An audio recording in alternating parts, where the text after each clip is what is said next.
During an asthma attack, I fell to my knees desperate for air while my younger sister clutched my rescue inhaler and smirked. Gasp, loser. My parents looked on and did nothing. Today in court when the judge announced, "Before we proceed, let's watch a family video," she started shaking and screaming. I sank to the floor in the middle of an asthma attack, dropping to my knees and scraping at the air like it had weight, while my younger sister stood there holding my rescue inhaler just out of reach.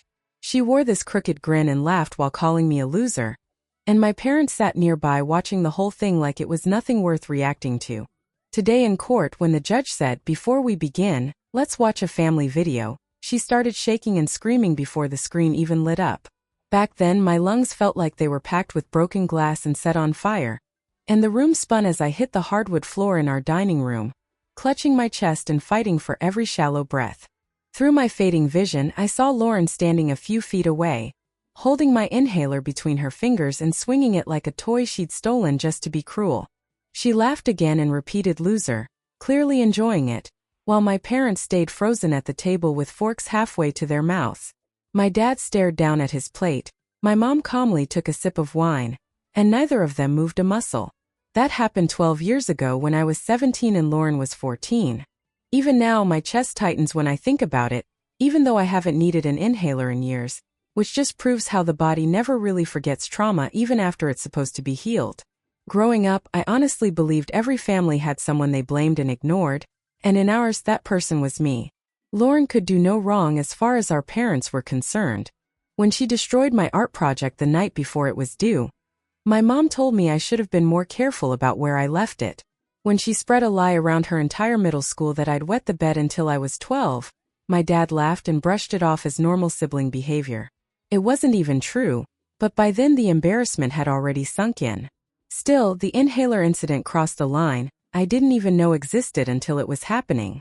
I'd been diagnosed with asthma at 7, nothing severe, mostly triggered by exercise, and totally manageable with medication. I kept my rescue inhaler in my backpack during the school year, and on my nightstand at home. That night I just finished a run since cross-country was the one thing I excelled at, and the only time my body didn't feel like it was working against me as long as I stayed on top of my condition. Lauren had been sitting on the porch watching me come up the driveway, bent over and wheezing, and she slipped inside before I reached the door. When I got to my room my inhaler was gone. I tore through my nightstand, dumped out my backpack, yanked open desk drawers, and with every second that passed my chest tightened more. Panic set in and made everything spiral faster. I staggered downstairs, barely able to breathe, trying to call Lauren's name. She came out of the kitchen casually, spinning my inhaler around her finger and asking if I was looking for this. I begged her to give it to me, reaching out, but she stepped back with a grin and asked for the magic word. By then I couldn't talk at all, my vision closing in around the edges as I collapsed to my knees, clawing at the empty space between us. That's when my parents walked in from the living room and saw me on the floor and Lauren holding my medication. My mom gently told her to give her brother his medicine, using the same tone someone would use to ask for the salt. Lauren tossed it across the room instead, landing several feet away, and I crawled toward it until my fingers finally wrapped around the plastic. I took 2 puffs and while the relief wasn't instant, eventually I could breathe again. Lauren stepped over me on her way to the dining room and said I was being dramatic. My dad pulled me up with one hand while checking his watch with the other, and complained that dinner was getting cold. I ate alone in my room that night and the next and the one after that. 3 months later, I left for college on a full scholarship and only called home once a month out of obligation. When I came back for Thanksgiving and Christmas, I slept in my childhood bedroom while my mom slowly turned it into a craft room. Lauren had taken over the master suite on the 3rd floor with the balcony and private bathroom because, as my mom explained, she needed the space and I was barely around anymore. I graduated with honors, landed a consulting job in Boston, and built a life that didn't revolve around forced family dinners or guilt-filled holidays.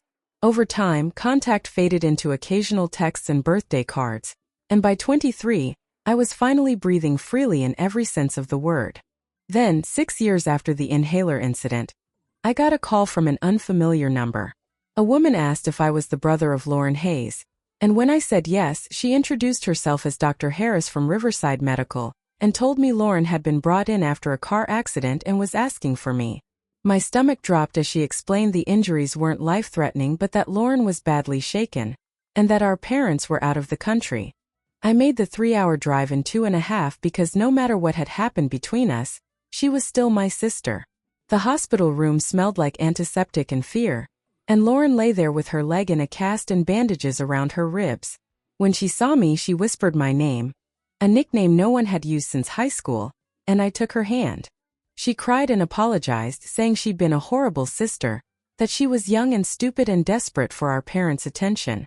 Her words felt practiced, but her tears looked real, and I wanted to believe her.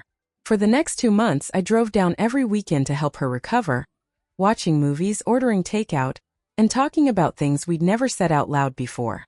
She admitted she'd always been jealous of how easily things came to me, and I told her how lonely college had been, how it felt like having no family even though they were still alive. One Sunday afternoon, with her head resting on my shoulder, she said we could be better and start over, and I believed her. 8 months later, she called full of excitement to tell me she was engaged to her boyfriend Ben, a software engineer she'd been seeing for 2 years, and asked if I'd stand by her side at the wedding. I said yes, planned her bridal shower, and gave a speech at the rehearsal dinner about forgiveness and second chances. My mom cried. My dad told me he was proud of the man I'd become, and the wedding itself was beautiful, with Lauren glowing in ivory lace. I stood next to Lauren at the altar holding her bouquet, convincing myself that maybe we'd finally reached a better place. 2 weeks after the wedding, an email landed in my inbox from Ben's account, and the subject line simply said, "You deserve to know." Inside was a single video file, and I almost deleted it on instinct because something about the wording felt wrong, but curiosity got the better of me.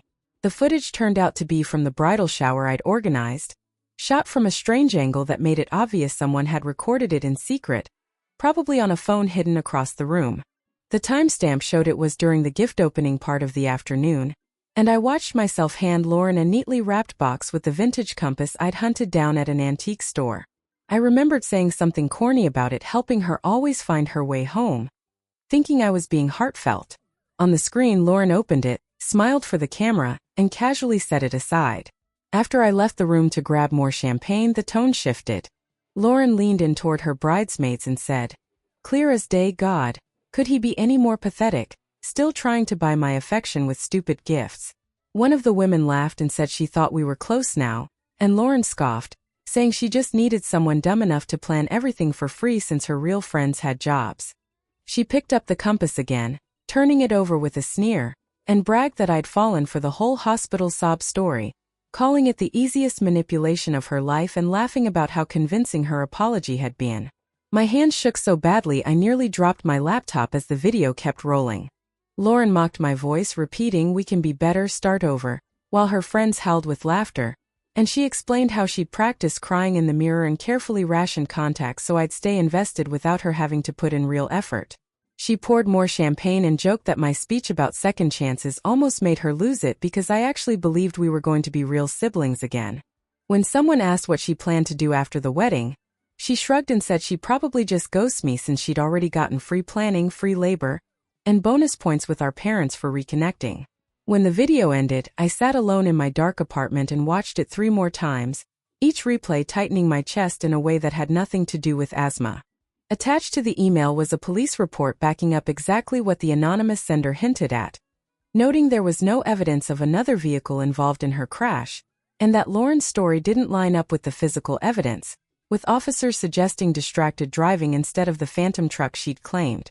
For 3 days straight, I went through the motions of life, showing up at work, coming home, and staring at my ceiling while the pain settled in, and beneath it something colder and more deliberate started taking shape. I didn't confront Lauren or tip off our parents, and I kept responding to her messages with the same friendly tone I'd been using for months. When she called gushing about her honeymoon in Greece, I reacted with all the right enthusiasm, and when she said we should get dinner when she got back and that she missed me, I told her I missed her too, swallowing the lie even though it tasted like metal. Over the next 18 months, I quietly built my case, not in a courtroom sense at first, but by collecting proof and testimony. The first person I contacted was Mrs. Angela Carmichael, our old next-door neighbor from my high school years, the one who used to offer me cookies and a safe place to talk when I showed up on her porch just needing to get away. When I called, she told me she'd always wondered what happened to me after graduation, and when I explained that I'd needed to escape, I asked if she remembered anything unusual about my family growing up. She went quiet for a moment before telling me she remembered plenty, including Lauren screaming at me in the driveway while our parents ignored it, and a time she found me crying on the curb after I said I'd failed a test, only to learn later from my mom that I'd scored a 98. She agreed without hesitation to write everything down, saying someone should have spoken up for me a long time ago. Her statement arrived a week later, 3 pages detailing 5 years of things she'd witnessed, including the winter night Lauren locked me out of the house while our parents were at a party and threatened me into staying quiet, leaving me freezing on the porch until Mrs. Carmichael noticed and brought me inside, wrapped me in blankets and made hot chocolate. After that, I reached out to my old guidance counselor Dr. Raymond Walsh, who was retired and living in Florida, but remembered me instantly and told me I was one of the brightest students he'd ever advised. When I asked for my counseling records because of a legal matter, his voice shifted and he asked if it had to do with my home life, admitting he'd always suspected something was wrong but that I'd been too guarded and afraid to talk, and that he'd documented his concerns more than once, even calling my parents in for a meeting. I remembered that meeting clearly, after Lauren destroyed my science fair project the night before the competition, cutting up my display board and ruining my notes, leaving me shaking and exhausted at school until Dr. Walsh pulled me into his office and I finally broke down. My parents had sat across from him nodding politely as he voiced concern, only to turn it all around later and accuse me of being too sensitive, too dramatic, and incapable of handling normal sibling rivalry. That same day after the meeting at school, Lauren leaned in close and whispered in my ear that it was a nice try but no one would ever believe me over her. And she was right. When the records finally arrived from the school district after I submitted the formal request, it became obvious just how thorough Dr. Walsh had been. Every single meeting was logged, every concern carefully noted, and every time my parents deflected blame was written down in detail. There were entries I didn't even remember, moments where teachers had flagged me as anxious or withdrawn, and patterns showing my grades dipping right after parent-teacher conferences where Lauren's behavior came up. After that, I tracked down my old pediatrician. Dr. Harold Brennan had retired years ago, but his practice had gone fully digital, and they still had everything. The file was massive, covering routine checkups, my asthma diagnosis, medication changes, vaccinations, and then notes that made my stomach churn. He'd written that I was hesitant to explain bruises on my upper arms, that my mother claimed I was clumsy and always getting hurt, and that I became noticeably silent whenever she spoke. He flagged it as concerning. He also noted discussions about asthma management and wrote that I seemed afraid to keep my inhaler accessible, and when he asked why, my father cut him off and changed the subject. Dr. Brennan had done everything he could, documenting it all, but without proof or a clear admission from me. His hands were tied. Finding classmates took the most time. People move, names change, profiles vanish, but I stayed patient and methodical, starting with my yearbook and cross-referencing names through LinkedIn and Facebook. Jessica Warren, who'd been in my senior English class, agreed to meet for coffee. She told me she'd always felt awful about how Lauren treated me, but didn't know how to help back then because we were all just kids. When I asked if she remembered specific incidents, she didn't hesitate. She reminded me of the time Lauren spread a rumor that I cheated on the SATs because there was no way someone like me could outscore her. A lie that spread so fast it landed me in the principal's office under investigation for weeks before I was cleared.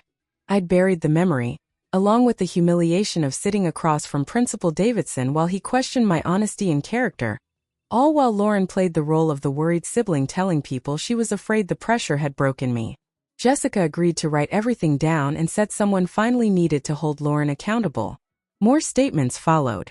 Megan Lewis remembered Lauren telling people I had an eating disorder and was making myself throw up between classes, which led to the school nurse pulling me aside in concern, an experience that was deeply humiliating since it wasn't true and I was just dealing with stress-related nausea from living on edge. Daniel Ortiz, who'd been in my chemistry class, recalled Lauren showing up at a party and telling everyone I'd gotten drunk and hooked up with multiple girls the night before, even though I hadn't been there at all and had spent the weekend studying. The lies stuck and so did the labels. Every statement was notarized and every person agreed to testify if it came to that. The pattern was undeniable. The hardest part, though, was going through my own things. Without realizing it at the time, I'd been documenting everything. My journals were filled with precise details I'd been afraid to forget or misremember. Old calendars lined up dates that matched other people's accounts. The most powerful piece was a letter I'd written to myself at 15. Written in real time by a kid who was still trapped inside the situation. I also hired a private investigator to dig into the car accident. He uncovered 3 witnesses who saw Lauren on her phone right before the crash, and had their statements officially notarized. His name was George Kellerman, a former police detective who'd gone private after 30 years on the force. He came highly recommended, and when I explained what I needed, he didn't hesitate or question my motives. He told me accident fraud was more common than most people realized, and that people lied all the time to avoid consequences. But what caught his attention was that Lauren had used the accident as emotional leverage. George spent 3 weeks tracking down anyone who'd been near the scene, explaining that accidents on busy roads always had witnesses, even if they didn't stop. He found Maria Gonzalez, who had been driving behind Lauren, and stated clearly that Lauren was texting, head down, drifting into another lane before overcorrecting and running off the road, with no other vehicle involved. Maria said she'd stopped to help and gave her name, but it never made it into the report. George also tracked down Stephen Hughes, who'd been walking his dog nearby, and said Lauren was driving far too fast for that stretch of road. On top of that, George obtained the original police report filed at the scene, the one written before Lauren ever gave her official statement. The responding officer, Officer Kenneth Wright, had written in his original notes that the driver claimed another vehicle forced her off the road, but there was no evidence of a second car, no paint transfer, and no tire marks showing evasive action, and while Lauren seemed shaken, her injuries were limited to minor cuts and bruises, which didn't line up with her story at all. Somewhere between that first report and the finalized version, though, the story shifted and Lauren officially claimed a large pickup truck had swerved into her lane and driven her off the road before disappearing. George explained that Officer Wright had retired the year before but remembered the case clearly and admitted it bothered him that her version never matched the evidence, only for his supervisor to shut it down without digging any deeper, and he was willing to testify that her account was inconsistent from the beginning. The insurance side of it made things even worse. By insisting the accident wasn't her fault, Lauren avoided any increase in her insurance rates and went on to file claims for emotional distress and lost wages, eventually receiving a $12,000 settlement. George told me that was textbook insurance fraud, since she knowingly provided false information to collect benefits she didn't deserve, and in this state that qualified as a felony. Every bit of it went into the file, all the witness statements, every inconsistency, every documented lie. The most important part came during a visit home while Lauren and my parents were out, when I finally went through every box from my old bedroom. I found journals, calendars where I'd marked bad days with tiny dots, and a letter I'd written to myself at 15 that spelled out the fear and humiliation I lived with every day. The visit itself felt unreal. Mom had texted asking if I wanted to come for Sunday dinner and mentioned that Lauren and Ben would be there, saying it would be nice to have everyone together.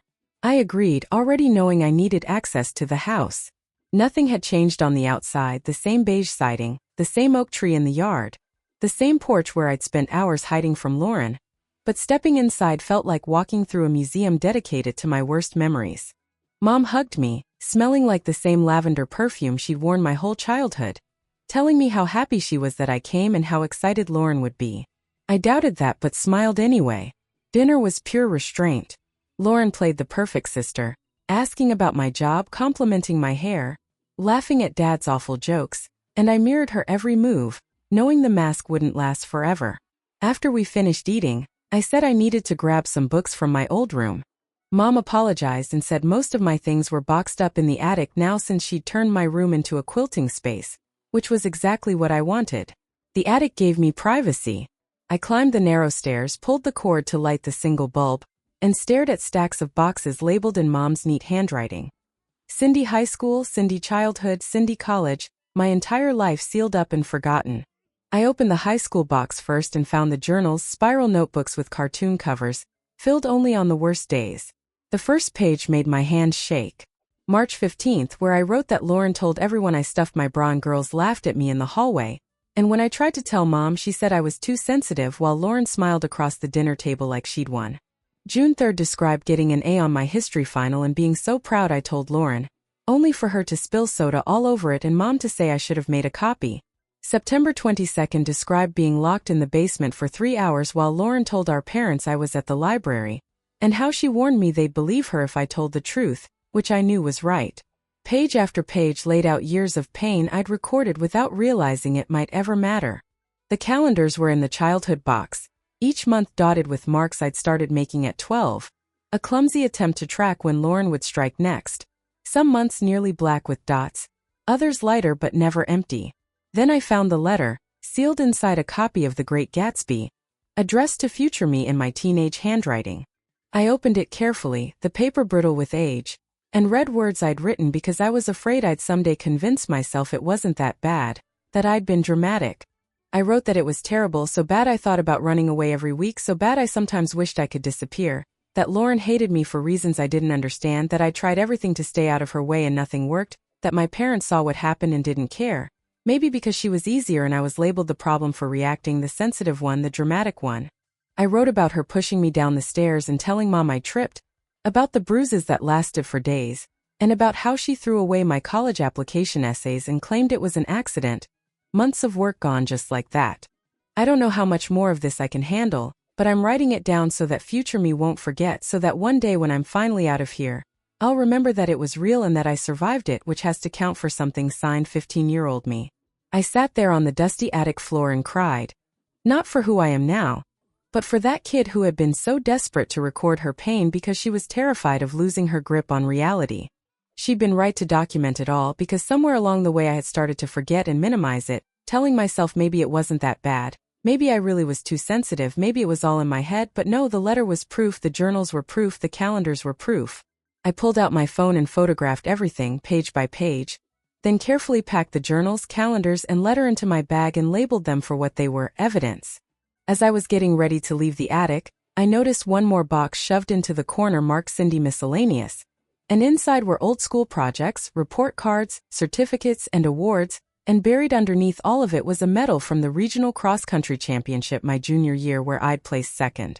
I remembered coming home that day with the medal around my neck, exhausted and proud, only for Lauren to sneer that second place was just first loser, and for my mom to agree, telling me maybe next time I'd work harder and actually win, and I'd shoved the medal into a drawer and never looked at it again.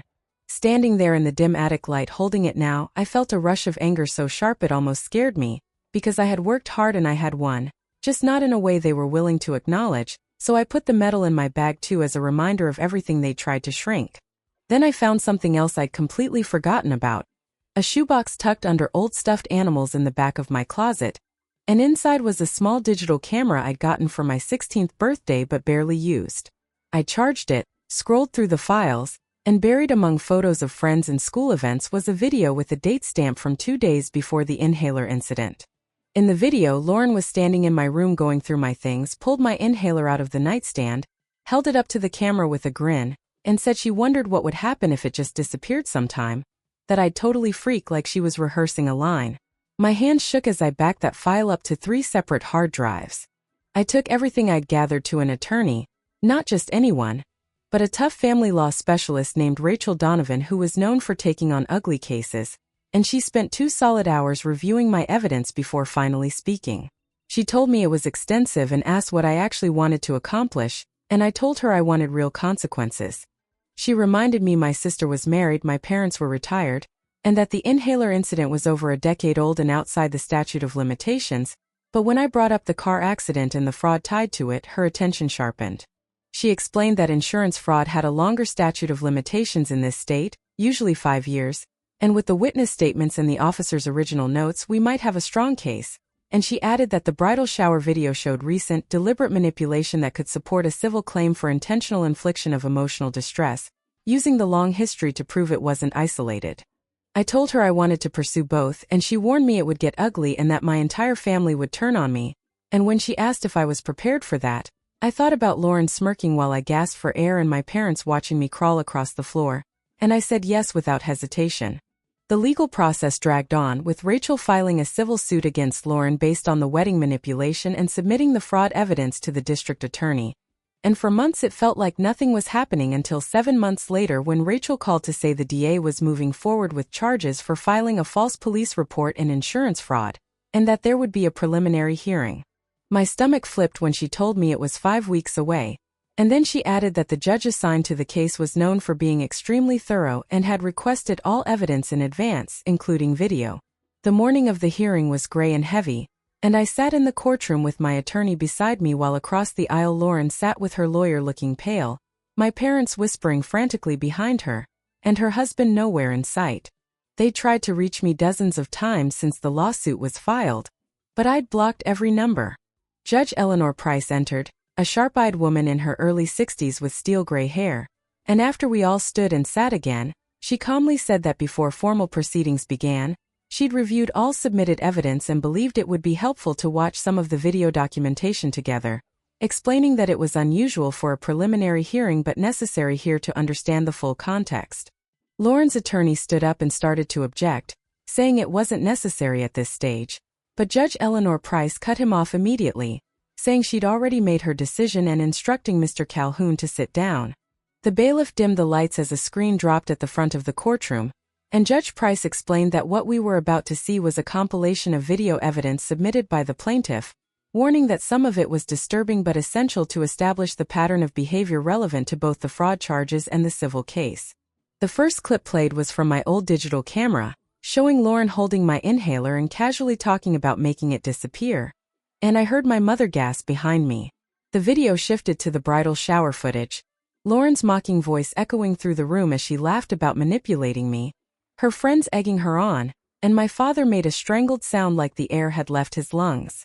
Then came footage I hadn't known existed, security video from the hospital during Lauren's recovery that Rachel had tracked down, showing me arriving exhausted and worried, sitting for hours by her bedside, helping her walk, bringing her food, reading to her, and then cutting to Lauren texting on her phone. The screen zoomed in enough to clearly read messages calling me a sucker, and bragging about how easy it was to get me to drive down again. The courtroom was dead silent except for the sound of the videos, and Judge Price's face never changed. The final clip was the hardest, footage pulled from our old home security system that my parents had apparently never erased, showing the night of the inhaler incident from the hallway camera, me collapsing to my knees, Lauren dangling the inhaler, sneering and calling me a loser, my parents walking in and doing nothing, me crawling across the floor struggling to breathe while my dad checked his watch and my mom calmly sipped her wine. Lauren made a strangled noise beside her lawyer as the lights came back up. Judge Price removed her glasses and cleaned them slowly before looking directly at Lauren and asking her to stand. Lauren got to her feet, shaking so badly it was obvious even from across the room. The judge said that in 30 years on the bench she had seen many disturbing things, but what she just witnessed ranked among the worst, explaining in a calm but crushing voice that Lauren had deliberately withheld life-saving medication from her sibling during a medical emergency at an age old enough to understand the consequences. Lauren tried to interrupt, saying she was just a kid, but the judge cut her off, pointing out the clear premeditation shown in the video. Judge Price went on, stating that the behavior didn't stop there, and that Lauren had later orchestrated an elaborate deception built on a car accident caused by her own reckless behavior to exploit her siblings' compassion.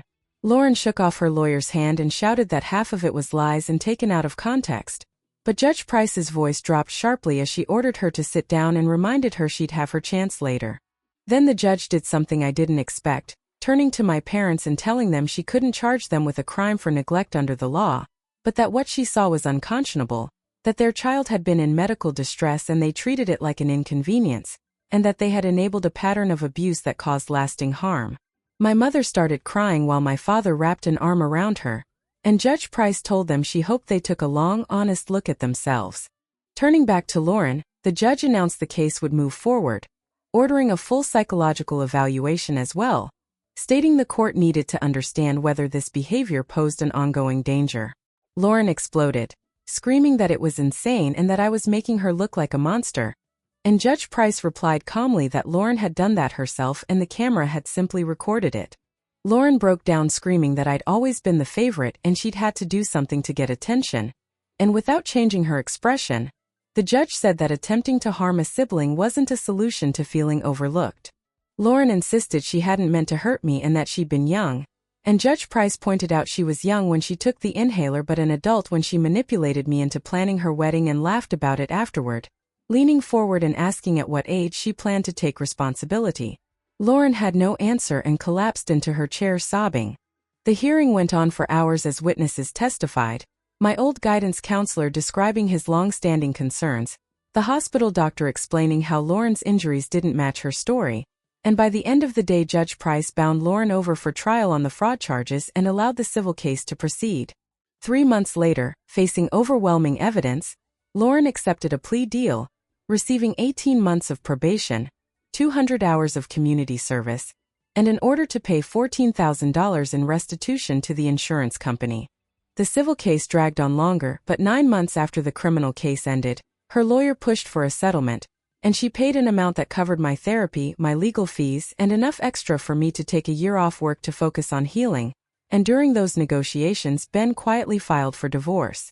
Ben had cooperated fully with the investigation, handing over shared devices and confirming timelines. And from what I learned later, the bridal shower video was the final crack in a marriage that had already been strained by Lauren's behavior. My parents tried to make things right after everything came out, sending letters, showing up unannounced at my apartment, and begging for forgiveness, and 6 months after the trial I agreed to meet them once in a downtown coffee shop. They sat across from me looking smaller somehow, and my mom wrapped both hands around a cup she never drank from while saying they hadn't realized how bad it really was. I reminded her that they had watched me struggle to breathe on the dining room floor, and that they absolutely knew, and my dad quietly said they thought I was being dramatic and that Lauren was always so charming. So you believed her over me every single time, I said, and there was nothing they could say back to that.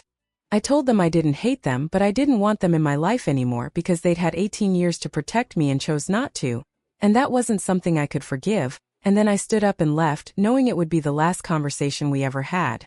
Lauren still sends emails sometimes, though I never open them, and I can see the subject line saying she's sorry, that she's changed, that she wants to talk, and maybe she has changed because people can, but I'm not required to be there for it.